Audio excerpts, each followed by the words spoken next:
Hello साथियों, मैं जुगलार आप सभी के सम्मुख फ्यूचर विजन कोचिंग क्लासेस में आप सभी का मैं हार्दिक स्वागत करता हूं। यदि आप हमारे चैनल पर नए हैं तो हमारे चैनल को सब्सक्राइब करें, बेल आइकन को दबाएं ताकि नई अपडेट्स आपको मिलते रहे। हमारे जो वीडियो चल रहे हैं ये क्लास 12th के फिजिक्स के वीडियो चल रहे हैं, भौतिक विज्ञान के, जिनमें हमने 3 अध्याय कवर कर लिए हैं, यानी 2 इकाइयाँ कवर कर ली है। आज हम तीसरी इकाई की तरफ नए तौर से बढ़ रहे हैं। हमारा अध्याय है अध्याय 4, गतिमान आवेश एवं विद्युत चुंबकीय। अब यह अध्याय है इकाई 3 का। टोटल 10 इकाई है। 10 इकाई में से 2 इकाई कवर हमने कर ली है। यदि पुराने वीडियो आपको देखने हैं तो यूट्यूब पर हमारे चैनल जुगलारी को सर्च करें, प्लेलिस्ट में जाएं और वो वीडियो आप देख सकते हैं। इसका अंक का डिवीजन किया हुआ है 1+1, 2 नंबर के ऑब्जेक्टिव, 4 नंबर का एक प्रश्न और 6 नंबर का। विद्युत धारा का चुंबकीय प्रभाव एवं चुंबकत्व, ये हम करने वाले हैं।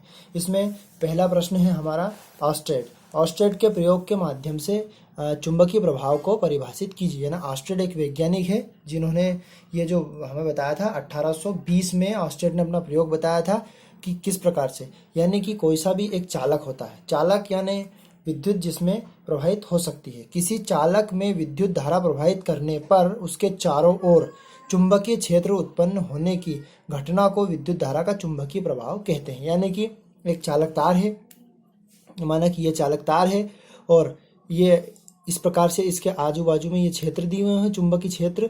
यानी कि चालक तार में जब धारा का प्रवाह किया जाता है तो इसके संपर्क का जो जितना क्षेत्र रहेगा उसमें चुंबकीय क्षेत्र उत्पन्न होगा, है ना, आकर्षण का गुण उत्पन्न होगा। उसे विद्युत ऑस्टेड का चुंबकीय प्रभाव भी कहा जाता है। अब ऑस्टेड ने अपने प्रभाव के अनुसार बताया कि एक नियम का प्रतिपादन किया, जैसे कि वो नियम है एम्पियर के तैरने का नियम। यानी कल्पना हम करते हैं जैसे नदी, तालाब, कुएं में तैरते हैं, इस प्रकार से इसमें भी एम्पियर के तैरने के नियम के अनुसार देखते हैं हम। कल्पना कीजिए कि कोई व्यक्ति धारावाही तार के अनुदिश, यानी कि जैसे ये तार है, अनुदिश माने धारा जहां बह रही है उसके समान समान चलने वाला अनुदिश, सुई की ओर मुंह करके, जैसे मान लो ये व्यक्ति है, ये चुंबकी सुई है, इसकी तरफ इस मुंह, सब दिशा में इस चुंबकी सुई की तरफ मुंह करा हुआ है, इसने दिशा में तैर रहा है। जैसे इधर से, यहां से धारा जिधर जा रही है उसी दिशा में ये तैर रहा है।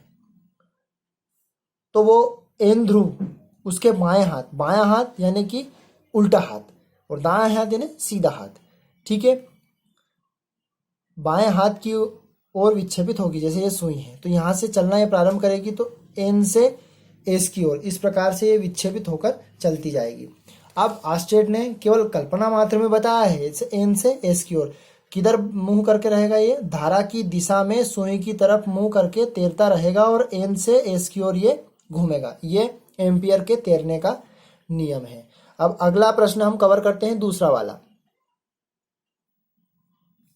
इस चैप्टर का प्रश्न क्रमांक 2, विद्युत धारावाही चालक पर चुंबकीय क्षेत्र से संबंधित नियम, यानी कितने नियम? 3।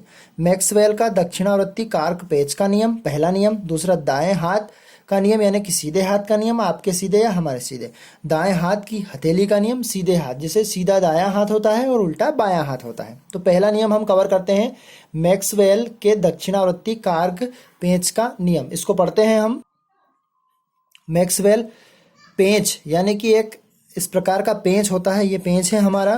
पेंच को इस प्रकार से घुमाइए, नोक धारा की दिशा, जैसे ये पेंच है, ये पेंच जिस टेस्टर, पेचकस वगैरह रहते हैं, तो पेंच को हम इस प्रकार से घुमाते हैं। ये तो जो पेंच हमारा घूमता है ऐसे, तो ये इसका नोक होता है, इसके धारा की दिशा में आगे बढ़ता है। जैसे धारावाही चालक लिखा हुआ है यहाँ पर, तो ये जो नोक घूमेगी ये धारा की दिशा में इस टाइप जाएगी। और जो हमारी इसमें जाने वाला अंगूठा होता है, जैसे मान लो ये घुमाने के बाद ऐसे ये अंगूठा घूमता है, ये तो ये किधर घूमता है? ये चुंबकीय क्षेत्र की रेखाओं को आगे, ऐसा करने पर अंगूठा जिस दिशा में घुमाना पड़ता है वही चुंबकीय क्षेत्र रेखा की दिशा कहलाती है। इसे मैक्सवेल का दक्षिणावर्ती कार्क स्क्रू का नियम भी कहते हैं। ये चित्र डायग्राम बनाया हुआ है, डायग्राम में बताया गया है। ये नोक जो दी गई है, ये नोक धारावाही चालक यानी धारा की दिशा को दर्शा रहा है।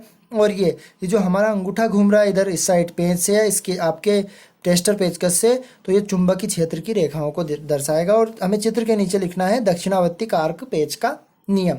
अगला नियम कवर करते हैं, दाएं हाथ का नियम। दाएं हाथ का नियम या कर्ल का नियम, दाएं हाथ के नियम का एक और नाम है कर्ल का नियम। अब दाएं हाथ यानी कि हमारा सीधा हाथ, सीधा हाथ को यानी कि धारावाही चालक को दाएं हाथ से इस प्रकार पकड़ो, यानी एक चालक तार है, ये वाला चालक तार है, दाएं हाथ से हमने इस प्रकार से पकड़ा, इस दाएं हाथ से, यानी दाएं इस प्रकार से कि जो हमारा अंगूठा रहेगा, ये अंगूठा चुंबकीय क्षेत्र की रेखा, यानी इस प्रकार से पकड़ना है कि जैसे ये अंगूठा हमारा रहेगा, ये धारा की दिशा को दर्शाएगा, और जो मुड़ी हुई उंगलियां हैं किस तरफ आगे बढ़ेगी, चुंबकीय क्षेत्र। तो इसको एक्सप्लेन करेंगे। एक धारावाही चालक को दाएं हाथ से इस प्रकार पकड़ो कि अंगूठा धारा की दिशा, ये खड़ा हुआ अंगूठा है, ये धारा की दिशा, और उंगलियां को जिस दिशा में मोड़ना पड़ता है, जैसे मुड़ी हुई उंगलियां किसी भी तार को पकड़ते हैं, चालक तार को, वही चुंबकीय क्षेत्र की रेखाओं को दर्शाता है, चुंबकीय क्षेत्र बल रेखाओं को। जैसे ये उंगलियां हैं, ये इसमें पकड़ा, जैसे घूमने ऊपर की तरफ धारावाही चालक लिखा हुआ है, यानी धारा को दर्शा रहा है कौन, अंगूठा, और ये घूम रहा है ऐसे। तो इस प्रकार से ये उंगलियां जिधर घूमी हुई है, चुंबकीय बल रेखाओं को ये दर्शाती है। अब अगला नियम पढ़ते हैं, दाएं हाथ की हथेली का नियम। तो दाएं हाथ की हथेली का नियम, अब इसमें दाएं हाथ की हथेली का नियम, तो इसके लिए हमें सीधे हाथ की हथेली लगेगी। अपना हाथ फैला लें और उसमें देखें कि दाएं हाथ की हथेली को इस प्रकार फैलाएं कि उंगलियां अंगूठे के लंबवत हो। जैसे ये फैलाने पर ये उंगलियां अंगूठे के लंबवत है, जैसे यहाँ से यहाँ, यानी इन दोनों के बीच में बनने वाला कोण 90 डिग्री का बनना चाहिए। जैसे ये यहाँ बना हुआ है, ये 90 डिग्री का फैलाएं कि अंगूठा लंबवत हो। अब यदि अंगूठा चालक में बहने वाली धारा की दिशा में हो, तथा ये जो अंगूठा है ये हमारा चालक में बहने वाली धारा की दिशा को आई को दर्शाता है।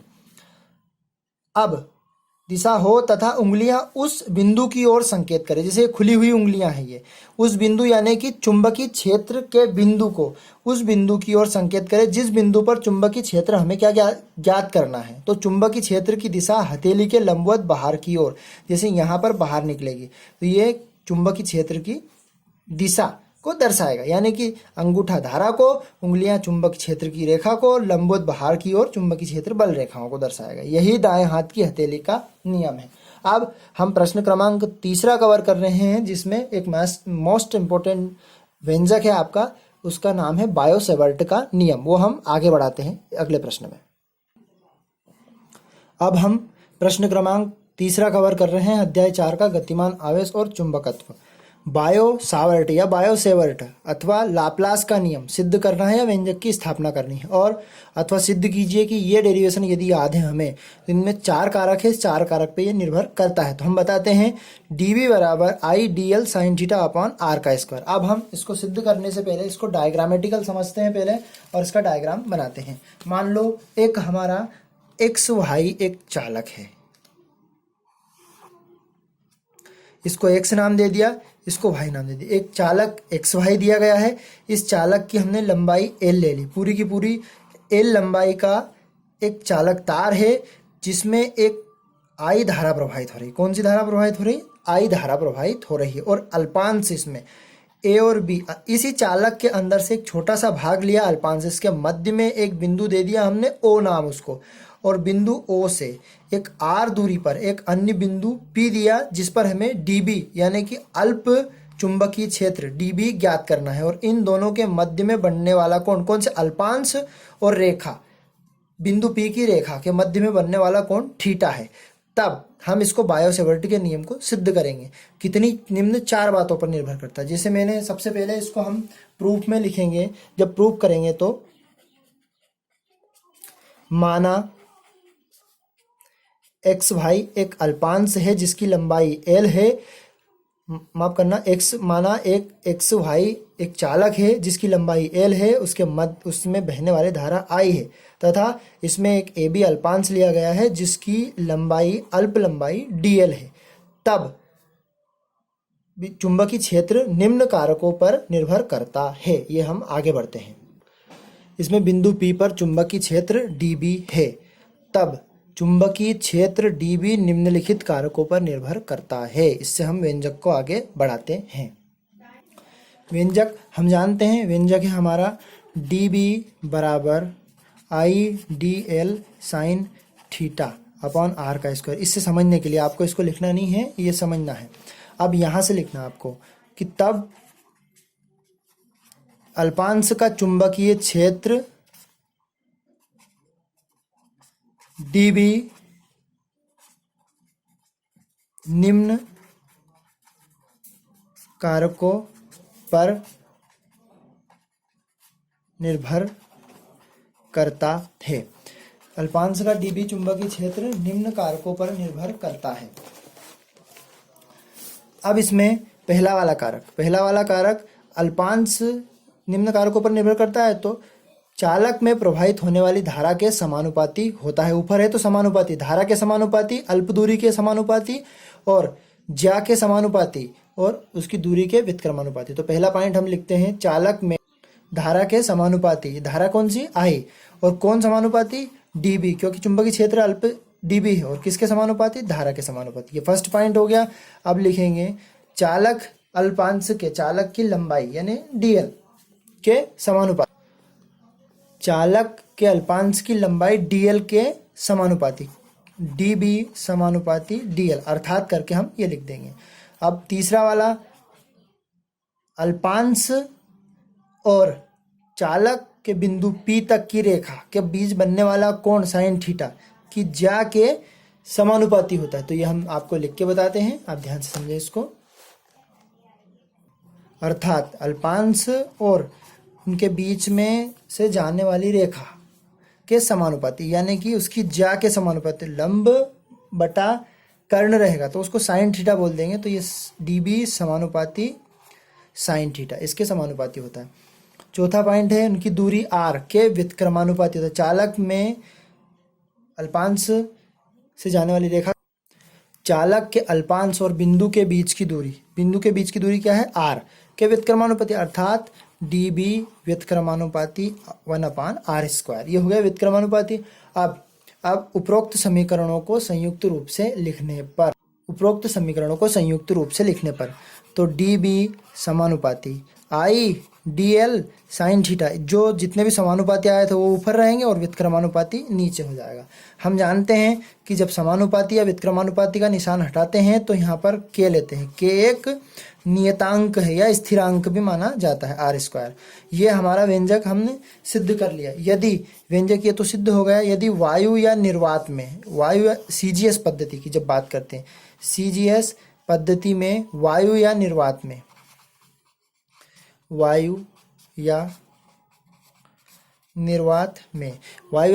के बराबर 1 होता है, तब इस प्रश्न का क्या बनता है? के की जगह पे हम 1 रख देते हैं। तो ये बनेगा आपका डीबी आई डीएल साइन थीटा, ये अपॉन r²। ये व्यंजक हमने जो लिखा था सिद्ध करने में वो हो गया। और एसआई पद्धति में वायु या निर्वात में के बराबर 2 मान हो सकते हैं, 10⁷ या μ0/4π। तो हम जब इसकी जगह पे मान रखेंगे तो ये होंगे आपके के बराबर की जगह पे डीबी यहाँ पर के की जगह पे μ0/4π into I D L sine theta upon r²। ये भी हमारा एक व्यंजक हो गया। अब इनको जैसे एसआई पद्धति में तो इनके मात्रक भी होने चाहिए। तो एसआई पद्धति में इसका मात्रक, सीजीएस पद्धति में इसका मात्रक होगा गास, और इसमें टेस्ला को वेबर अपॉन मीटर भी बोल सकते हैं। तो ये हमारा बायो सेवर्ट का नियम हमने कवर कर लिया, जो कि मोस्ट इंपॉर्टेंट है। यदि वीडियो आपको पसंद आए तो लाइक अवश्य कर दें, चैनल पर नए हैं तो सब्सक्राइब करें, बेल आइकन को दबाएं ताकि आपको नई अपडेट्स मिलती रहेगी। अब हम अगले प्रश्न के साथ आप सभी के सम्मुख बहुत जल्द ही आएंगे। धन्यवाद साथियों।